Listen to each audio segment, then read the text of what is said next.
সন্ধ্যে 6টার পরে দীঘার ওই সিঁড়ির ধারে কফি চাট হাতে নিয়ে পাশে যদি তোমায় পেতাম, সমুদ্রে মিষ্টি হাওয়া মিষ্টি ঢেউয়ের গর্জনে করতো মন উতাল পাতাল ঝিমে মূর্ছনে।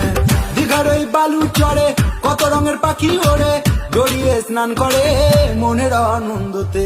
দীঘার ওই বালু চড়ে কত রঙের পাখি ওড়ে, জড়িয়ে স্নান করে মনের আনন্দতে।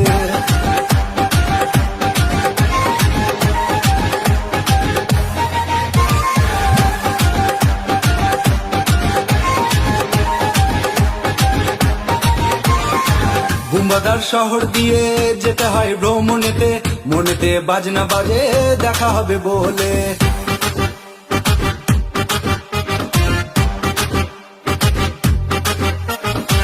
বুম্বাদার শহর দিয়ে যেতে হয় ভ্রমণেতে, মনেতে বাজনা বাজে দেখা হবে বলে।